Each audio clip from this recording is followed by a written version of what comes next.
Okay, sorry guys, I had to change locations because somebody needed to use the library. Okay, so I think I showed you there he is working in, looks like they're picking oranges now. And there's the guy who's being mean to him and his family. Look, he's got his finger pointed right in his face. Yet Cesar had never forgotten his old life in Arizona and the jolt he'd felt when it was turned upside down. Farm work did not have to be this miserable. Reluctantly, he started paying attention to the outsiders. He began to think that maybe there was hope. And in his early 20s, he decided to dedicate the rest of his life to fighting for change. Again, he crisscrossed California, this time to talk people into joining his fight. At first, 1 out of every 100 workers he talked to would agree with him. One by one, this was how he started. So he's driving along California, trying to get farm workers to join him in fighting to make their lives better. And at first, people were afraid to do it. Only 1 out of every 100 would join him. At the first meeting Cesar organized, a dozen women gathered. He sat quietly in a corner. After 20 minutes, everyone started wondering when the organizer would show up.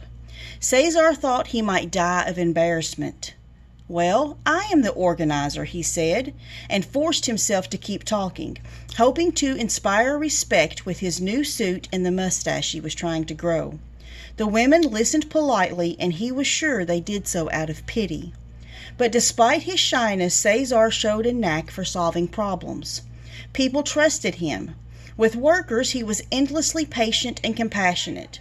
With landowners, he was stubborn, demanding, and single-minded. He was learning to be a fighter.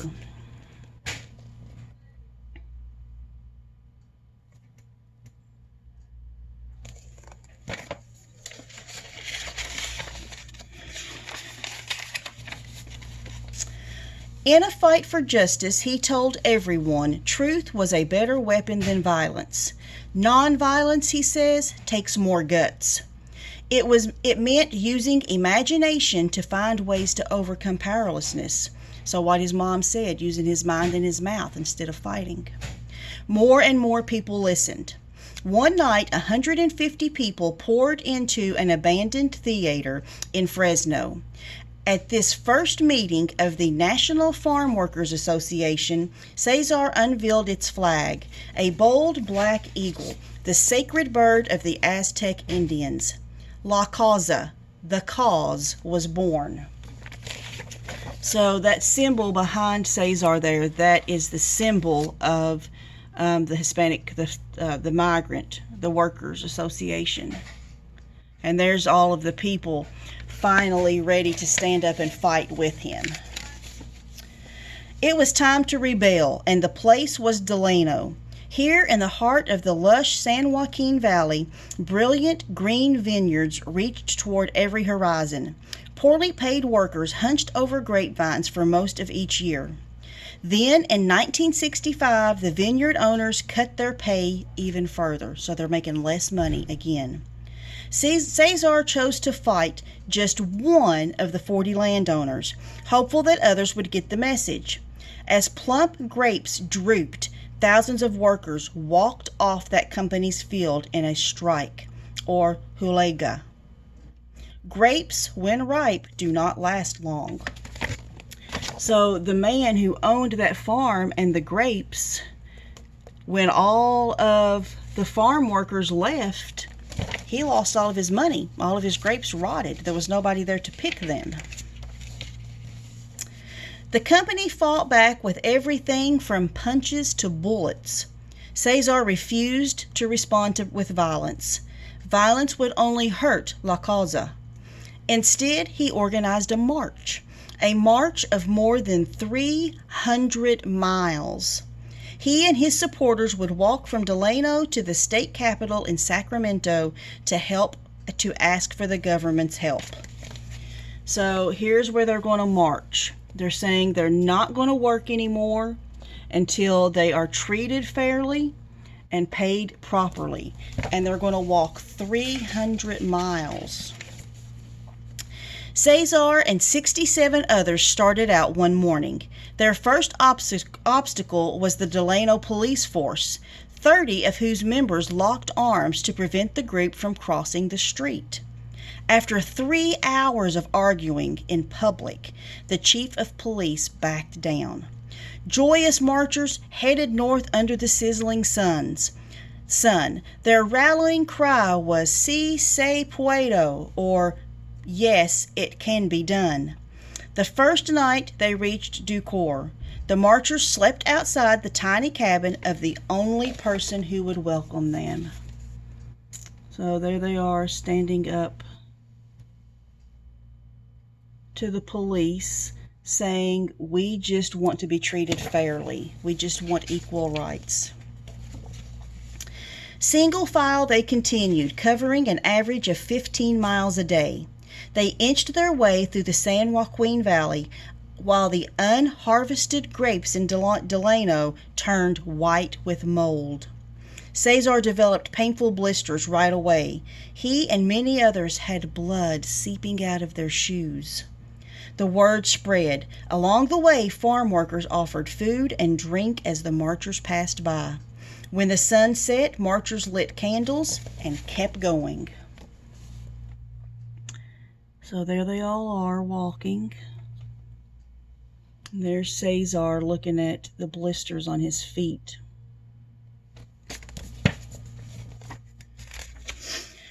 Shelter was no longer a problem. Supporters began welcoming them each night with feasts.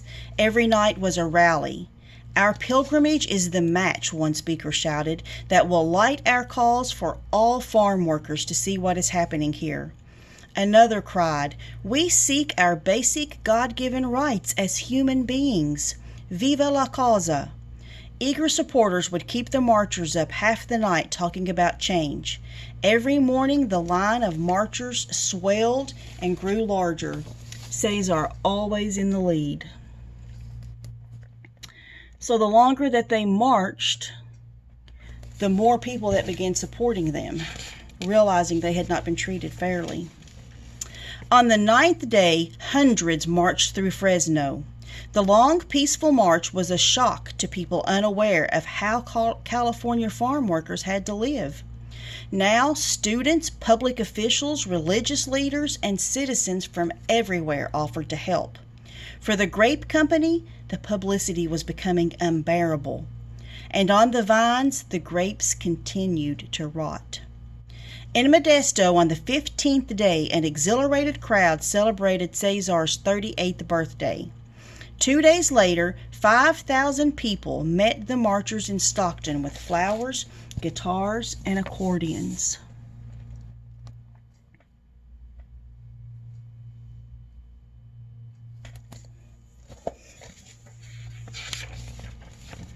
That evening, Cesar received a message that he was sure was a prank.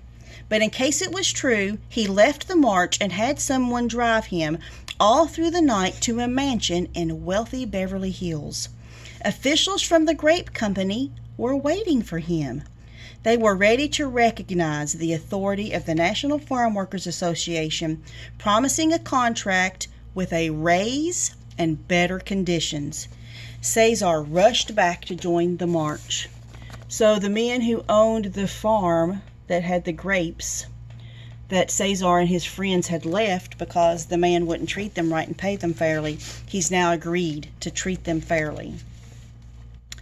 On Easter Sunday, when the marchers arrived in Sacramento, the parade was 10,000 people strong. From the steps of the state capitol, the joyous announcement was made to the public. Cesar Chavez had just signed the first contract for farm workers in American history. And there's all the people at the courthouse.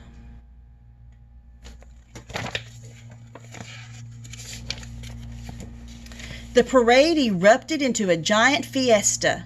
Crowds swarmed the steps, some people cheering, many weeping. Prancing horses carried men in mariachi outfits. Everyone sang and waved flowers or flags. They made a place of honor for the 57 marchers who had walked the entire journey. Speaker after speaker, addressing the audience in Spanish and in English, took the microphone. "You cannot close your eyes and your ears to us any longer," cried one. "You cannot pretend that we do not exist." The crowd celebrated until the sky was full of stars.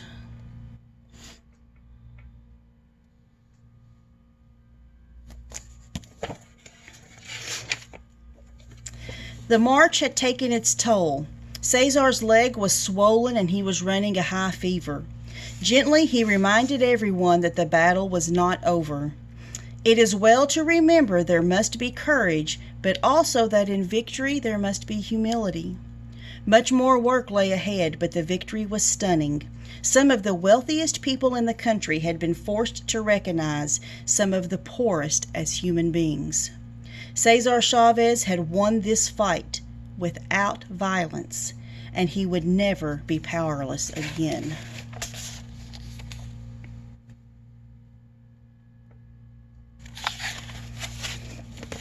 Okay, so just a few facts about Cesar Chavez. This is a true story. Cesar Chavez is a real man who fought for migrant workers and for farm workers to be treated fairly and to be paid fairly.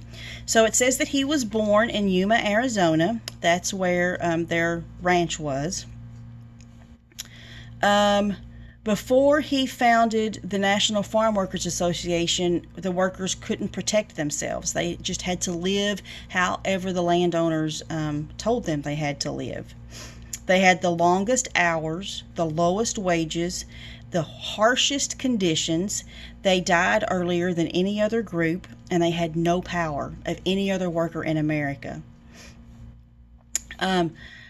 After they walked to Sacramento, which was the longest protest march in U.S. history, Cesar was known as a hero to many people. They started printing the flying black eagle symbol on grape boxes from companies that offered to treat them well. And so then people knew that if they bought grapes with boxes with an eagle on it, that they were helping the farm workers by doing that.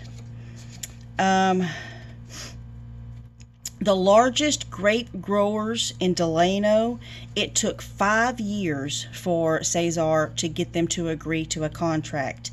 Cesar fasted, which means he went many days without eating any food. He was put in jail.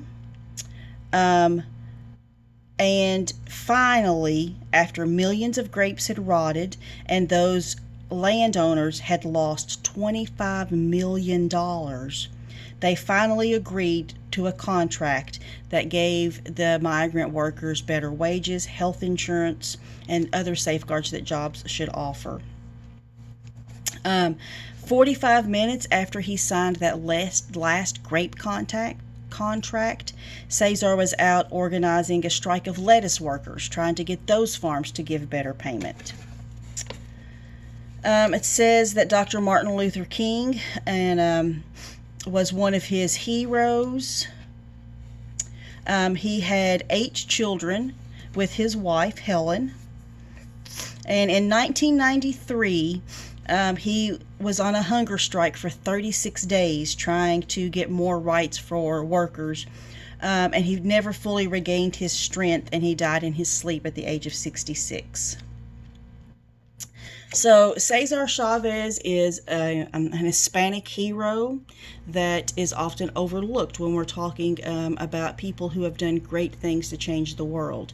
So I challenge you to think about things, little things that you can do to help maybe a friend who is being picked on or somebody who isn't being treated fairly. You don't have to always just start a march and go out and walk 300 miles. You can start right in your own home or your own school just by being a friend to somebody who needs help. So I challenge you after this book to think about things that you can do to help make the world a better place like Cesar Chavez did. See you guys next week. Bye-bye.